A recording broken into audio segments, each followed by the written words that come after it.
As our inevitable final breath escapes us, something moves in the darkness. Its presence feels ancient, primal, almost familiar. It simply waits. And as the world around us begins to fade, its form grows clearer. A guide standing in the threshold between here and whatever lies beyond. These are the angels of death. You cannot outrun them. They wait for everyone. The great levelers. Not good. Not evil. Simply present. Every culture speaks of them. Beings who walk between worlds. The Psychopomps who guide, judge or deliver our souls. In these moments, the lines between angels, gods and spirits are blurry, yet all carry the same truth. Death is not an ending, only a crossing. Through all time and space, why does humanity keep meeting the same presence in those final liminal moments? Who are these luminous shadows, these keepers of the threshold? And what do they reveal about what lies beyond? Tonight we follow the reapers, the guides and the judges to uncover the hidden lineage of these angels of death. You're watching Vortex Mythology. Please do consider subscribing and like this video. And let us now step into the unknown. The story of the Psychopomp is older than written history. Before any single religion, there were countless stories of beings who came at the final breath, not to kill, but to escort. They are the Psychopomps, the soul guides, and their singular purpose is to stand between worlds and to guide, judge, or deliver our souls. Their presence marks the moment consciousness passes between forms. This role, the simple act of guiding the spirit, is perhaps the most sacred duty in the vast cosmos of mythology. In the ancient world, death was not the great villain we later made it. It was a natural component of a cyclical reality. In the oldest layers of Mesopotamia, where civilization first carved its stories into wet clay, we meet Namtar, a name that means fate or destiny. In Sumerian myth, one of the earliest known pantheons, Namtar walks the dim corridors, serving Erishkagel, the queen of the underworld, a goddess who was both jailer and liberator. She was the stillness at the center of all endings, where death was not terror, but inevitable truth. Namtar was her herald of death, carrying messages between the living and the underworld. And it is in these earliest myths that we find death not monstrous, but feminine, a force of order rather than cruelty. Its thresholds crossed under the watch of beings whose presence was quiet, soft, gentle, yet inevitable. And from this idea of order grows something new: judgment. In the fertile crescent of the Nile, long before heaven and hell were imagined, the journey of the ancient Egyptian soul began with water. The dead approached the first threshold, the lake of darkness, and here waited the ferryman, Harafhaf, he who looks behind, a hostile, sharp-tongued spirit who refused passage to any soul that could not answer his riddles or speak the correct spells.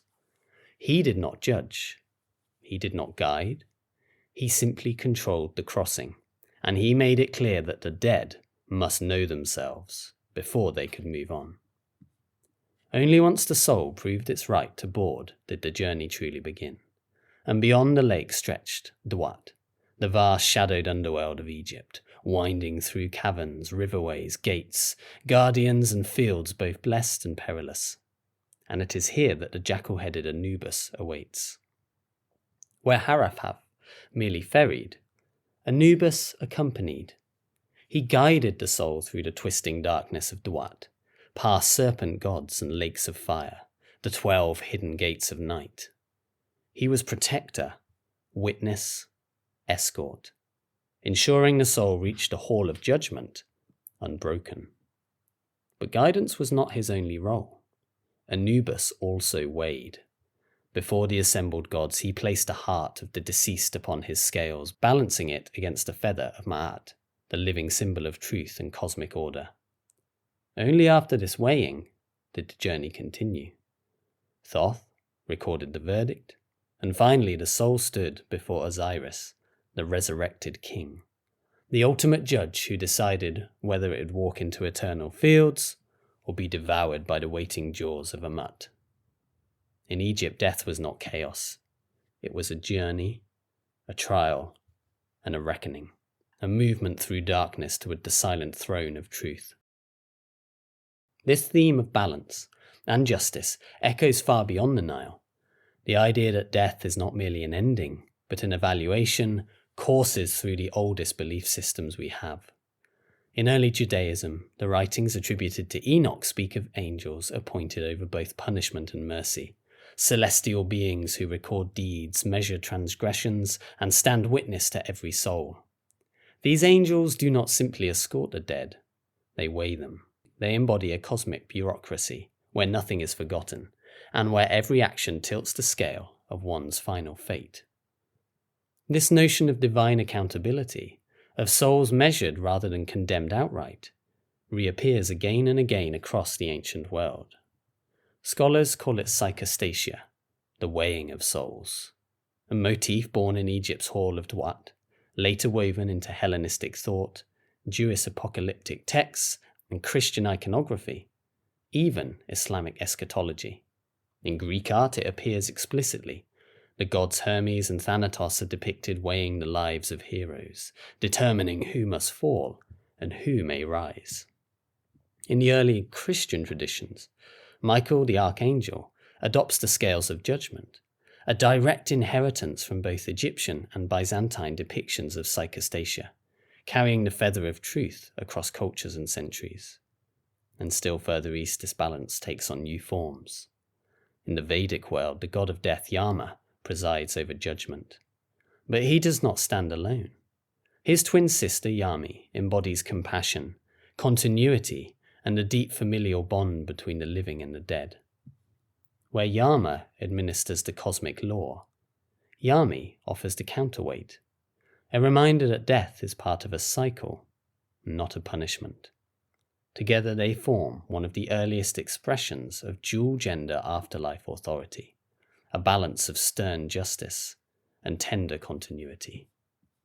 This duality appears again in the later Hindu and Buddhist traditions, the meticulous Chitragupta, scribe of karma, recording every action, and the compassionate Yamataka, who transforms death through wisdom.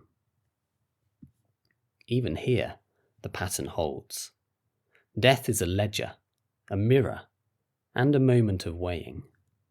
Across cultures, Mesopotamian, Egyptian, Greek, Jewish, Christian, Vedic, Buddhist, the same shape emerges in different clothing. The belief that the soul must be measured and not merely taken. A cosmic balance, a feather, a scale, a final reckoning that reveals, with absolute clarity, what the living could never fully see. Yet let us journey back for a moment, long before the gentle hands of guides and guardians. There were older beings, harsher, hungrier, more primal. Beings who cared nothing for balance or mercy, only for the raw mechanics of fate. Before the serenity of the individual guides, this same inevitability had savagery. In the earliest Greek imaginings, death did not arrive with a lantern or a whispered name. It tore its way into the world. The Keres were the first, winged female spirits of violent death, swarming over battlefields like living shadows. They hungered for the breath of the dying, ripping free the life force with a ferocity that chilled even the gods. In them, we see the earliest Greek attempt to grasp fate through the lens of battle. A living embodiment of death as brutal, blood-soaked, and utterly unstoppable. They were the dark forerunners of a theme that would later become refined, the choosers of the slain. The prototypes of what the Norse would one day shape into the Valkyries, but without beauty, ceremony, or grace. Only hunger, and only destiny. And echoes of this idea ripple outward into other cultures. In the Celtic world, the shadowy figure of the Morrigan watches over battlefields, marking the doomed with a glance or cry. To the ancients, death wasn't a single strike of the scythe.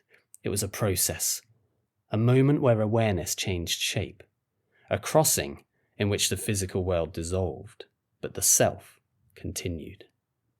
This realization, whispered across myth after myth, explains why even now, in hospice rooms and final breaths, we speak of someone coming to take them home. Every civilization, every age has seen them. Sometimes as monsters, yes. Sometimes as women with wings.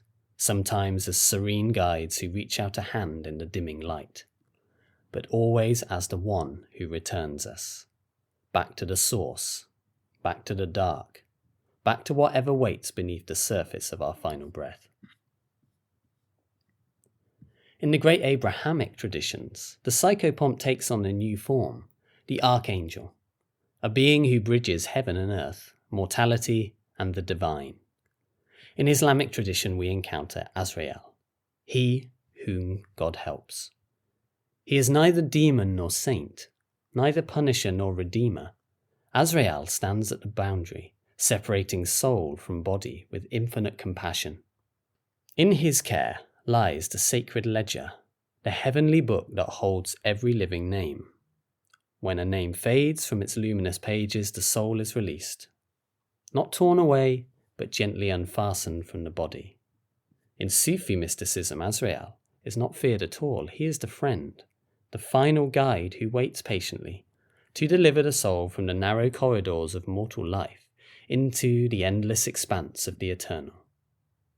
Yet running parallel to his mercy is a far darker reflection. In strands of Jewish and Gnostic lore, we encounter Samael, the poison of God. He is the accuser, the destroyer, the one who severs and exposes, but also paradoxically the illuminator. Some mystics argue that Samael and Azrael are the same being, seen from two sides of a cosmic mirror, one face of mercy, the other of severity. In Zohar, the core text of the Kabbalah, Samael appears as the angel of death, yet also as the guardian of divine knowledge, the one who tests, sharpens, and ultimately leads the soul toward truth. In this tradition, death is not a villain. It is a teacher and a revealer. It is a force that says shadow and light are but two sides of the same coin, walking hand in hand. This more, dare we say, angelic style of death spirit reappears in ancient Greece, where the Keres embodied violent, premature endings. The Greeks also imagined another face of death, one who personified not judgment or destiny, but the simple biological certainty that every life must eventually fall quiet. Enter Thanatos. He is not cruel, he is serene. He is the brother of sleep, Hypnos, and the son of night, Nyx, known to the poets as the gentle-handed. In him the Greeks recognized that death was not always violence or annihilation, but many times a gentle passing, even a release. As we explore these guides, ferrymen, judges and guardians, we begin to see that the term angel of death is not always a fitting one. Across the ancient world, death does not arrive in a single shape. It appears to arrive in many, each one carrying a different role, a different threshold, a different truth. Even within one culture, even within a single afterlife, death can take multiple forms. A being who ends life, another who carries the soul, another who weighs or judges it. Whole hierarchies unfold around the final breath. Egypt has Harapha, and Anubis, and a courtroom of gods. The Vedic world has Yama and Yami, and the scribes of karma. The Greeks, they understood that no one figure could contain the totality of death. It is reimagined in many layers, multiple beings marking different thresholds.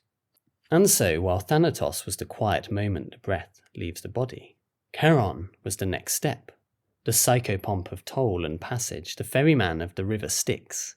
He demanded his coin, the obol, for the one-way crossing into Hades, the Greek underworld, itself overseen by the often misunderstood ruler of the underworld, Hades himself, and his queen Persephone, all of whom remind us that death was a journey, not an instant. This pattern repeats across civilizations. Death is never handled by just one figure. Whole worlds, whole hierarchies arise around this soul's transition. We see it again in the Canaanite and Agaritic worlds with Mot, the god of death, who devours gods and mortals alike. He is the opposite of Baal, embodying the endless cycle of death and rebirth. Mot carries the same serene inevitability as Thanatos, but with a devouring edge, a reminder that death is not a gentle release, but the returning of all things to earth. And when we look across these cultures, Egyptian, Greek, Canaanite, a pattern continues to become unmistakable. It is a process and a sequence of thresholds. A sacred architecture of the ferrymen, the guardians, the record keepers, the heralds and the judges. In many ways, death is given more structure, more reverence, more metaphysical weight than life itself. Let us now revisit the aforementioned Valkyries of Norse mythology. Much like the Keres of Greek mythology, they too transform death into a violent, selective ritual of honour. They ride through the chaos of battle like streaks of light and shadow, choosing who falls and who rises. They are beautiful and terrible in equal measure. They are not angels, not demons, but the living embodiment of destiny. They do not kill out of malice, they select, shaping the fate of warriors with a single gesture. In some sagas, dying fighters glimpse them only at the edge of their vision, a final haunting moment of recognition and release.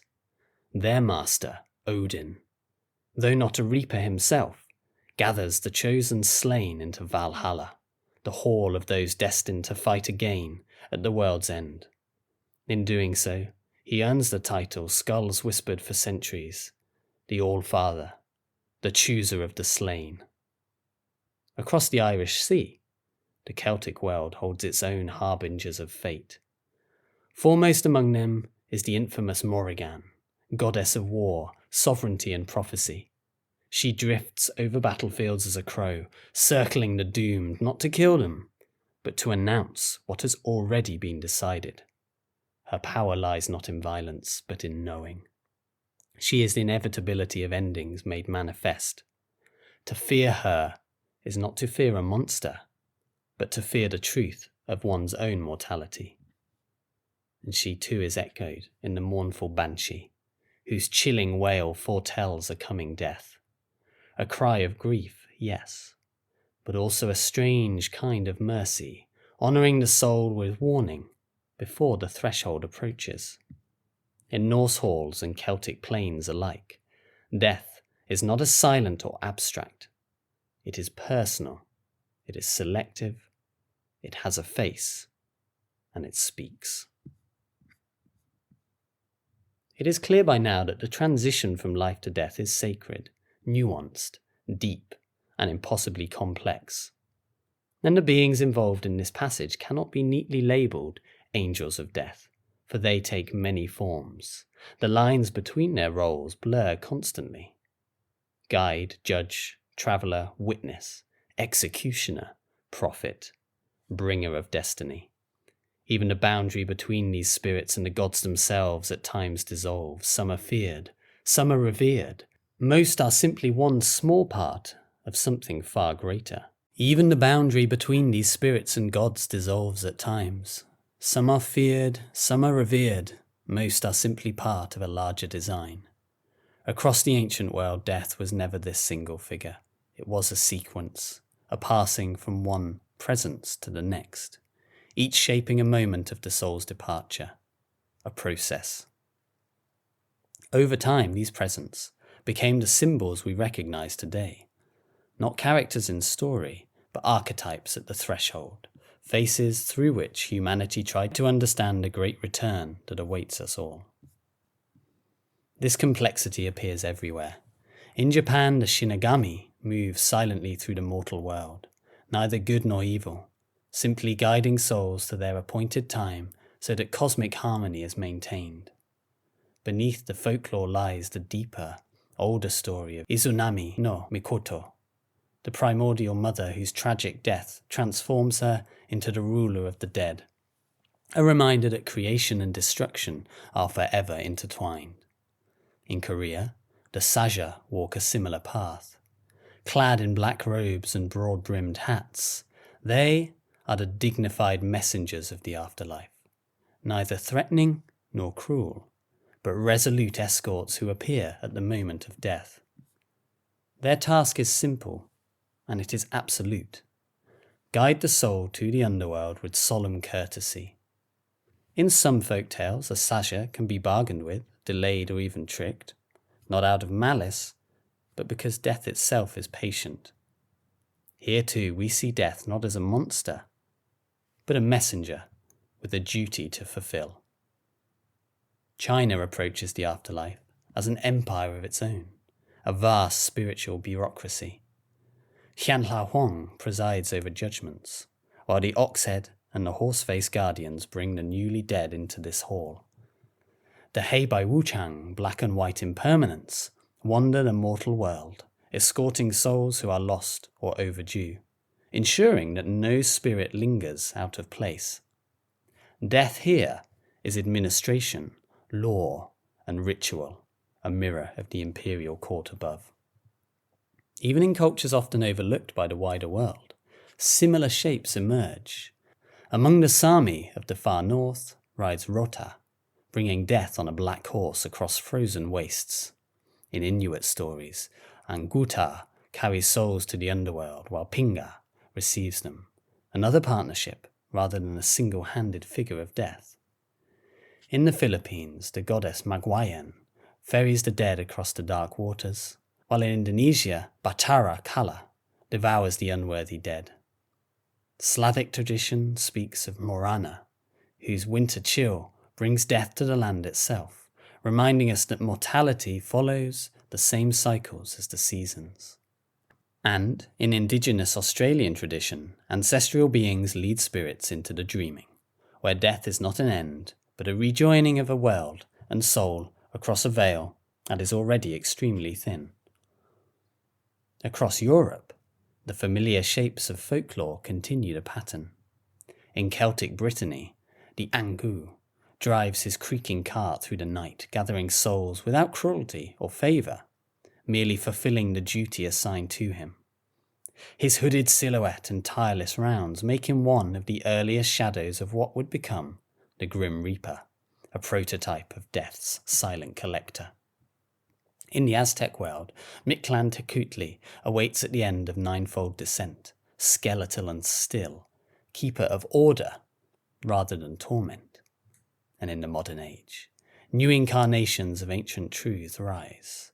Santa Muerte in Mexico, radiant in robes and bone, serves as a protector, avenger, and comforter, a saint of death, born from the union of Aztec memory and Catholic devotion. In voodoo, Baron Samedi presides over the dead with irreverent laughter and a cigarette between his teeth, teaching that death can be both solemn and celebratory, both threshold and also release. From Shinigami to Ankou, to Izanami, to Mictlantecutli, to Rota, to Santa Muerte, the faces differ, but the pattern remains. Death is a journey with many guides, a network of thresholds, a sacred architecture more complex than most mythologies grant to life itself. And as these figures rise and fade across time and tradition, a deeper truth begins to surface, one that leads us directly into what comes next. For behind these many spirits lies an older lineage, woven across continents and centuries. When it comes to this journey of the soul of life, the title of gods, angels and guides, the boundary between them has always been fluid. And as we have seen, whilst in many cultures the line between deity, angel and psychopomp dissolves completely, the message is the same. Whether they escort souls, weigh their deeds, free them from the shackles of life, or simply chose their destiny, every one of them embodies the same archetypal role, a mediator between the mortal and the eternal. Even in Christian tradition, the Archangel Michael serves as both warrior and psychopomp, weighing souls at judgment and standing as guardian at the moment of death. This essential, shared function binds these seemingly disparate figures into a single, universal lineage. Ancient peoples understood this. To them, the messengers of death were sacred, sometimes even comforting. Their appearance signaled transition, not terror. But with the rise of later religions, Christianity especially, death was tragically reframed as punishment. The compassionate guide became the grim reaper, the scythe-wielding shadow. Fear replaced reverence. And it was no accident. As Christianity spread through Europe, a new cosmology rose, one built on sin and judgment, and the eternal geography of heaven and hell.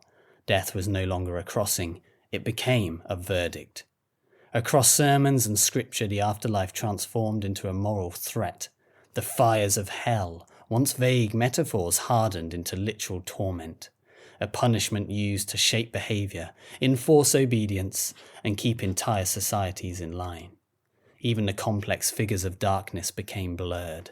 Satan, Lucifer and the devil collapsing into one terrifying symbol, despite coming from different traditions and originally representing very different things. In the hands of medieval theology, they merged into the ultimate adversary, the eternal enemy, waiting for the sinful dead. Under this worldview, the ancient psychopomps, once guides and guardians, became the fearsome spectra standing at the edge of the grave.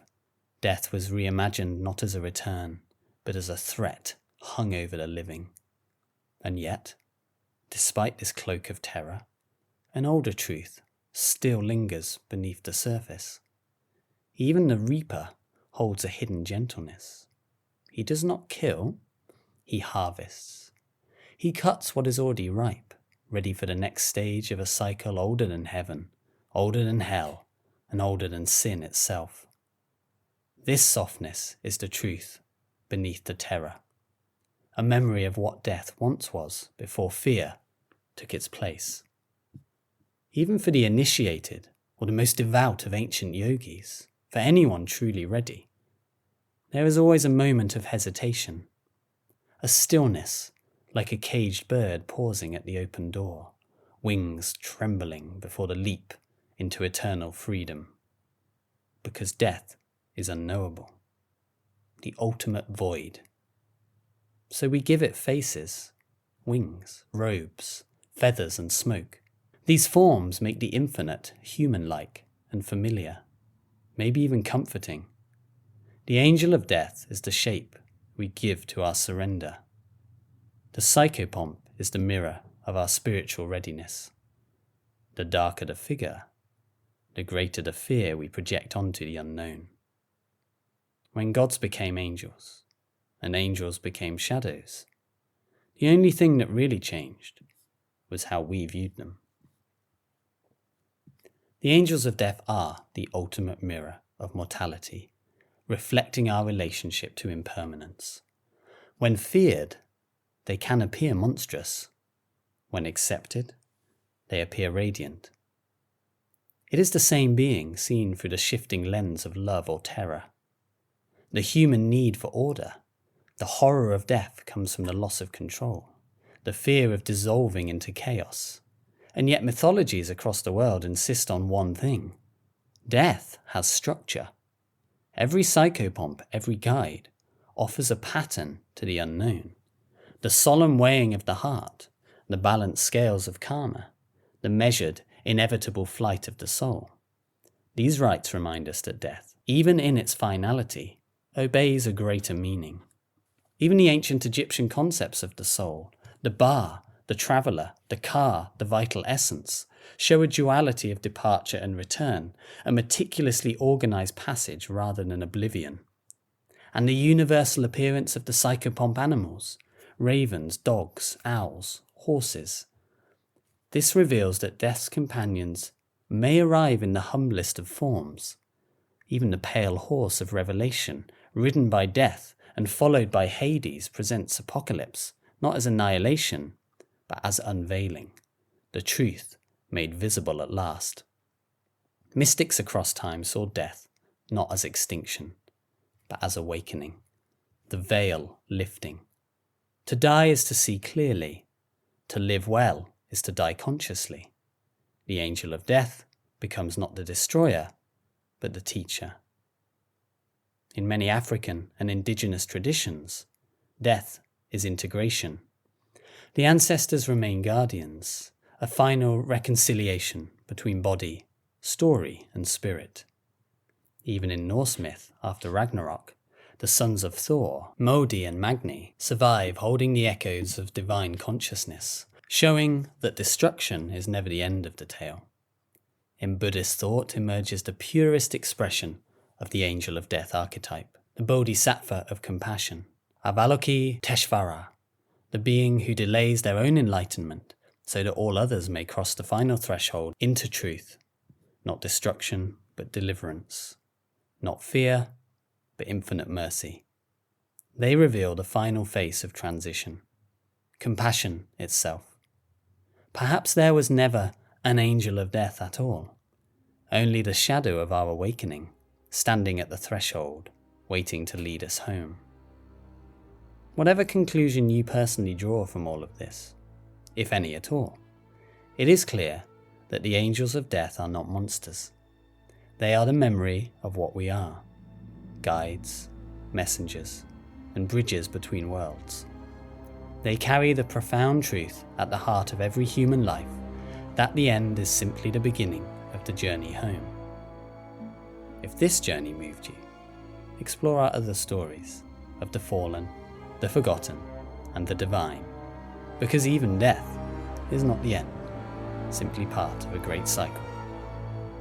Thank you for watching Vortex Mythology. Please consider giving this video a like and the channel a subscribe. Until next time, stay curious and keep exploring the unknown.